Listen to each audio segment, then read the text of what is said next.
ఏమనుకుంటారు? పెట్టుబడి పెట్టేవాడు పెడతాడా? ఇప్పుడు నా రాష్ట్రం అప్పుల పాలు అయిపోయింది, అరే ఆ రాష్ట్రం ఇన్ఫ్లేషన్ అయ్యి ఉందిరా, నా ప్రొడక్ట్స్ ఎవడు కొంటాడు? పెట్టుబడి పెడతాడా?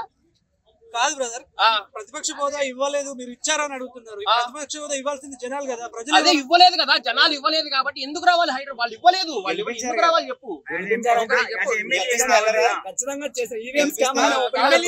ఎమ్మెల్యేగా గెలిపించారు. ఎమ్మెల్యేగా గెలిపించినప్పుడు అక్కడికి వెళ్ళారు. అక్కడికి వెళ్ళి మాట్లాడే ఛాన్స్ ఎవరు? పొద్దున మీరు ప్రతిపక్ష హోదా ఇచ్చారనుకో, వీళ్ళు ఏ యాక్టివిటీస్ చేస్తున్నారు ఏంటి అన్నది ప్రతి ఒక్క గవర్నమెంట్ ఆఫీస్ లోకి వెళ్ళి చూసే రైట్ ఉంటది ప్రతిపక్ష హోదా ఇస్తే. ఇప్పుడు అక్కడ ఉంది రెండు పక్షాలు, ఎన్డీఏ, వైసీపీ. ప్రతిపక్ష హోదా ఇవ్వడానికి మీకేం ప్రాబ్లం? రాజ్యాంగంలో ఉందా ఇవ్వకూడదని? ఇవ్వకూడదని లేదు కదా. ఇవ్వడానికి ప్రాబ్లం ఏంటి అంటే, క్వశ్చన్ చేసేవాడు ఒకడు ఉంటాడు, ప్రతిపక్ష నాయకుడు ఉంటే భయం ఉంటది. జగన్మోహన్ రెడ్డి మీడియా ముందే ఎన్ని క్వశ్చన్ అడుగుతున్నాడు, ప్రతిపక్ష హోదా ఇస్తే మమ్మల్ని ఎండగడతాడు అన్న భయం ఉంది వీళ్ళకి, అందుకే ఇవ్వట్లేదు. ఇష్ట చూపించమను.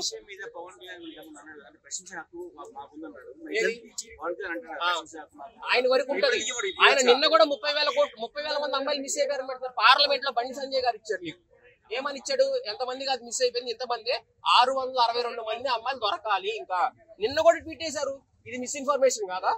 ఇది సోషల్ మీడియా అబ్యూస్మెంట్ బిల్ కింద రాదా? అసెంబ్లీలో సోషల్ మీడియా చెప్పేది సోషల్ మీడియా అబ్యూసర్ బిల్ అన్నారు. మిస్ఇన్ఫర్మేషన్ స్ప్రెడ్ చేస్తే ఇలా ఇది ఉంటది అన్నారు. మీరు స్ప్రెడ్ చేస్తుంది 14 లక్షల కోట్లు మిస్ఇన్ఫర్మేషన్ కాదు. అప్పుడు గుర్తురాల మీకు సోషల్ మీడియా అబ్యూసర్ బిల్లు. ఇదేంటి ఇంకొకటి మాట్లాడారు 30,000 మంది అమ్మాయిలు. ఇది సోషల్ మిస్ఇన్ఫర్మేషన్ కాదు. అంటే మీరు మిస్ఇన్ఫర్మేషన్ చేస్తే సోషల్ మీడియా అబ్యూసర్ బిల్లు ఉండవు, అంతే కదా? వైసీపీ వాళ్ళని టార్గెట్ చేశారు అనుకోవచ్చా? సోషల్ మీడియాలో టీడీపీ వాళ్ళని ఎవరు అరెస్ట్ చేశారు చూపించండి. నేను సపోర్ట్ ఇవ్వట్లా. అబ్యూజ్డ్ చేసిన, మార్ఫింగ్ చేసిన ప్రతి ఒక్కరిని అరెస్ట్ చేయాలి. ఎవరినైనా సరే, ఎవరిని వదిలిపెట్టకూడదు. వైసీపీ వాడని టీడీపీ.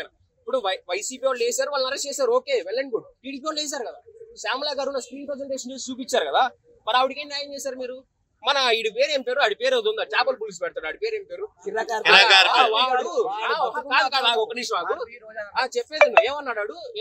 ఇట్లాగా మాట్లాడతా. ఏమన్నాడు అంటే ఏదో అన్నాడు, రోజా నా దృష్టిలో పందితో సమానం, పంది కొవ్వు తిరుపతిలో కలిసి. తిరుపతి నీకు పర్సనల్ గా రోజా గారి మీద అటాక్ చేసుకో. రోజా నా దృష్టిలో పంది కొవ్వుతో సమానం, తిరుపతి లడ్డులో కలిపారని చెప్పి మాట్లాడతాడు. తిరుపతి లడ్డు అంటే నువ్వు అసలు అక్కడ సుప్రీంకోర్టు డిసిజన్ ఇచ్చింది, ఏ ఆధారాలు లేవు. 2 నెలల తర్వాత మీరు బయట ఎందుకు పెట్టారు? అప్పుడే పెట్టొచ్చు కదా. పవన్ కళ్యాణ్ గారు మీకు అంటే 2 నెలల ముందు మీకు తెలుసు కదా, అప్పుడే చేయొచ్చు కదా దీక్షలు. 2 నెలల ముందు దీక్షలు చేయాలి కదా నువ్వు. ఏదో మాలేసుకుని అప్పుడే అమ్మవారికి ప్రే చేస్తావు. ఇప్పుడు ఎందుకు వచ్చి గుడిమెట్లు అవడం పైనుంచి కింద కడుతుంది, కింద నుంచి పైకి కడుగు. నిజంగా చేయాలనుకుంటే ఇప్పుడు బ్రో ఒక్కటే చెప్తున్నా, ఎవరికైనా సరే, మీరు మీ చిన్నప్పటి నుంచి ఎప్పుడైనా సరే మీ గుండెల మీద చేసుకొని చెప్పండి, గవర్నమెంట్ స్కూల్స్ మాటలు చూసారా? డిజిటల్ బోర్డులు చూసారా? బెంచీలు చూసారా? మీది ఇదేంటి గోరుముద్ద పథకం చూసారా? ట్యాబ్స్ చూసారా? డిక్షనరీలు చూసారా? అన్ని స్కూల్స్ బాగాలేదు, అన్ని స్కూల్స్ జరగలేదు. అన్ని స్కూల్స్ జరగలేదు. 3 phases, 2 years కరోనా తర్వాత స్ట్రాంగ్. మీరు అన్ని పేపర్లు చూసే ఉంటారు. Vaccination AP is the top vaccination లో. 2 years కరోనా తర్వాత కోలుకొని 2022 అకాడమిక్ ఇయర్ 2022 నుంచి 2023 వరకు సిబిఎస్ఈ సిలబస్ రన్ చేశాడు. చూపించేది స్కూల్ నాకు తెలంగాణలో తెలంగాణలో ఏం రన్ అవుతుంది? స్టేట్ సిలబసే కదా. మరి హైదరాబాద్ మనకి 1000 సిబిఎస్ఈ స్కూల్స్ కి 1000 స్కూల్స్ కి సిబిఎస్ఈ లైసెన్స్ ఇచ్చాడు. రిమైనింగ్ అందరూ కూడా సిబిఎస్ఈ అవుతారు. కాబట్టి సెంట్రల్ గవర్నమెంట్ 1000 స్కూల్స్ కి ఇచ్చింది. అంటే ఇప్పుడు సిబిఎస్ఈ రన్ చేశారు కానీ సిబిఎస్ఈ ఎందుకు బంద్ చేశారు? ఈ గవర్నమెంట్ సిబిఎస్ఈ ఎందుకు బంద్ చేశారు? ఇప్పుడు నేను చదివించుకోలేనప్ప, నేను నా పిల్లోని 70,000 కట్టి నేను సిబిఎస్ఈ స్కూల్లో పంపించలేను. స్టేట్ సిలబస్ చదివించి నాకు ఇష్టం లేదు. నా పరిస్థితి ఏంటి?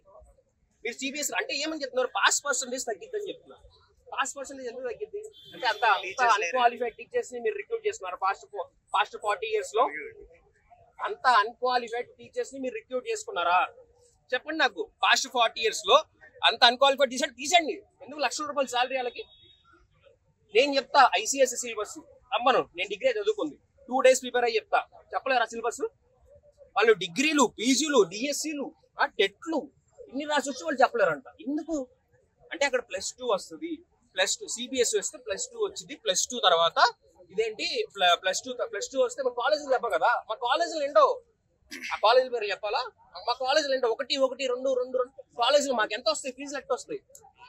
ఇదంతా స్ట్రాటజీ. ఒక్కడు వచ్చాడు, వాడు నిలబడ్డాడు, వాడు నిలబడి స్కూల్స్ సిస్టమ్ మార్చేశాడు. అదేమన్నా ఇన్వెస్ట్మెంట్స్ 2014 నుంచి 2019 వరకు 33,000 కోట్ల ఇన్వెస్ట్మెంట్స్.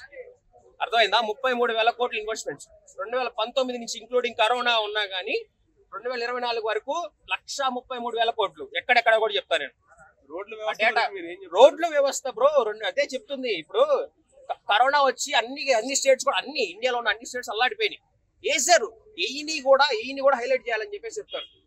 అర్థమైందా? ఉద్దానం కిడ్నీ హాస్పిటల్, ఉద్దానం అనే ఒక ఊర్లో, ఉద్దానం తెలుసు కదా మీకు, కిడ్నీ సమస్యలు రోగాలు వాళ్ళు పట్టించుకున్నవాడే లేడు.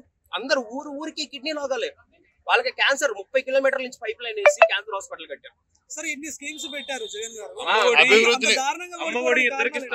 అమ్మఒడి ఏం చెప్పాడు ఆయన? ఫస్ట్ ప్రతి తల్లికి అన్నాడు. ఏ వీడియో? భారతమ్మ గారి వీడియో తప్ప, ఎక్సెప్ట్ భారతమ్మ గారి వీడియో తప్ప ఆవిడకి తెలియదేమో. అప్పుడు ఆవిడ అంది, ఓకేనా, ఈయన ప్రతి తల్లికి అని మాట్లాడాడు. నీ 15 మాట్లాడలే ఎక్కడ. ప్రతి తల్లికి ఇస్తా అన్నాడు. వీడియోలు చూసుకో ఎక్కడైనా జగన్మోహన్ రెడ్డి నీకు 15 కానీ ప్రతి ఎంతమంది పిల్లలు ఉంటే అంతమంది పిల్లలకు ఉన్న బయటిది తీసి చెప్పు, పోస్ట్ చేయి. అంటే ఫీజు రీఎంబర్స్మెంట్ చాలా మంది ఆగిపోయింది. ఇప్పుడు చాలా మంది నాకు తెలిసిన పిల్లల్లో కూడా కొంతమంది జాయిన్ అవ్వలేదు. అన్న ఫస్ట్ కట్టి జాయిన్ అవ్వమంటున్నారంట.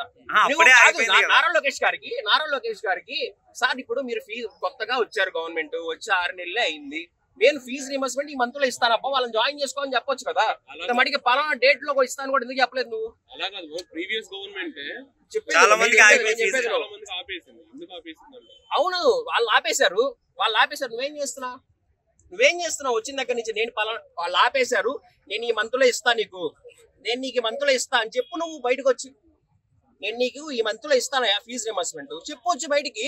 వాడు ఆపేశాడు, ఓకే. జగన్మోహన్ రెడ్డి ఇవ్వలేకపోయాడు, పిల్లలు ఇబ్బంది పడుతున్నారు. ఎస్ఎఫ్ఐలు విజయనగరం ఈ జిల్లాలో అందరూ బయటకు వచ్చి ర్యాలీ చేస్తున్నారు. నేను ఈ మంత్ లో ఇస్తా అని చెప్పేసి ఎందుకు చెప్పట్లా? అకాడమిక్ ఇయర్ ఉందా లేదా ఫీజు రీఎంబర్స్మెంట్? జగన్మోహన్ రెడ్డి ఆపేశాడు. పెంచడానికి గల కారణం ఏంటి? ఏది? కరెంటు బిల్లులు జగన్మోహన్ రెడ్డి గారు 5 సార్లు పెంచాడు కరెంటు బిల్లు. నేను చెప్తున్నాను నాకు తెలిసిన డేటా. 5 సార్లు పెంచాడు. 5 సార్లు 50 పైసలు కూడా పెంచాలి. 50 పైసలు కూడా పెంచాలి. ఇప్పుడు నిన్న కూటమి ప్రభుత్వం పెంచింది. చెప్పాను 50 పైసలు కూడా పెంచాల. నువ్వు చూసుకో, లెక్కేసుకో. నిన్న కూటమి ప్రభుత్వం ఎంత పెంచింది? దాదాపు 1.5 పైసల వరకు పెంచుతుంది.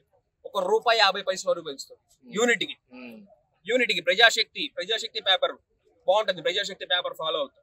ఓకేనా? సాక్షి డేటా చెప్పట్లా నేను. ఓకేనా? పోలవరం హైట్ తగ్గించడం వల్ల అటు ఆంధ్రాకి, ఇటు తెలంగాణకి, ఉత్తరాంధ్రకి, రాయలసీమకి 98 టీఎంసీల వాటర్ తగ్గుతుంది. 98 టీఎంసీల వాటర్. మీకు అర్థం అవుతుందో అర్థం కావట్లేదు, జనాలకి అర్థం కావట్లేదు. పోలవరం హైట్ 98 టీఎంసీల వాటర్ అంటే అసలు ఉత్తరాంధ్రకి నీళ్ళు వెళ్ళవు. ఇంకా కట్టి వేస్ట్. మీరు పవర్ జనరేషన్ ఆగుతుంది. ఇంత అయిపోతుంది. ఏం అసలు అర్థం అవుతుందో లేదు, అర్థం కావట్లేదు జనాలు. జగన్ గారి పరిపాలన అంత బాగుంటే 70 మంది ఎమ్మెల్యేలు మార్చడానికి గల కారణం ఏంటి? 70 మంది ఎమ్మెల్యేలు అంటే అది వాళ్ళ స్ట్రాటజీ. నాకు అదంతా అనవసరం. నాకు ఎమ్మెల్యేల పేరు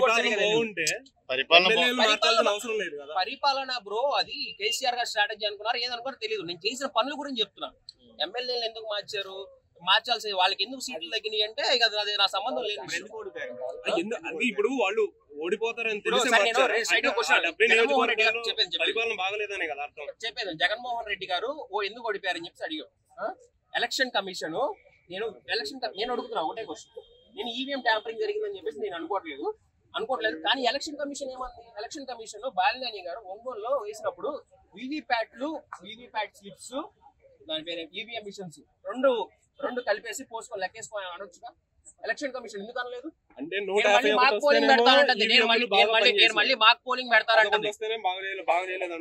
లేదు, నేను మళ్ళీ మాక్ పోలింగ్ పెడతాను. నేను ఈవీఎం ఆయన దాదాపు 6 లక్షల వరకు ఎంతో కట్టారు. ఓకే, అంత కట్టినప్పుడు నువ్వు వీవీప్యాట్లు లెక్కేసుకోమని చెప్పడానికి నీకేమొచ్చింది? అడ్డేమొచ్చింది? పోసుకొని చూపించొచ్చు కదా, నీ దగ్గర తప్పు లేదు. అది చూసుకో, ఈవీఎం 2 చూసుకొని చెప్పేసి చెప్పొచ్చు కదా. ఎందుకు చెప్పలేదు? ఇప్పుడు వైసీపీ వాళ్ళు ఆయన వేసాడు బాలినేని. ఇప్పుడు జనసేనకి వెళ్ళిపోయాడు. అది వేరే విజయనగరం నుంచి ఆయన ఎవరు వేసారు ఆయన నాకు తెలియదు. అది చెప్తే మరి క్లారిటీ వస్తుంది ప్రజలు. ఇప్పుడు ఇక్కడ గ్రామాల్లోకి వెళ్ళి అడుగు, ఎవరికి ఓటేసావు, ఇప్పుడు జమిలీ ఎన్నికలు వస్తే గెలుస్తుందా గెలవదా అనేది ఇప్పుడు కూటమి ప్రభుత్వం మీద. వీళ్ళు మంచిగా చేస్తే వీళ్ళే కంటిన్యూ అవ్వచ్చు. ఇప్పటి వరకు కూడా మంచిగా జరిగిన పరిణామాలు లేవు. ఇక మేము చేస్తే వాళ్ళే రాకొచ్చాము. జగన్ రావాలి మాకేం లేదు. ఇక్కడ ఎవరు మంచి చేస్తే వాడే ఉండాలి. అర్థమవుతుందా? మీకు వచ్చే ప్రాబ్లమ్స్ అన్ని కూడా క్లియర్ గా ఎక్స్ప్లెయిన్ చేశారు.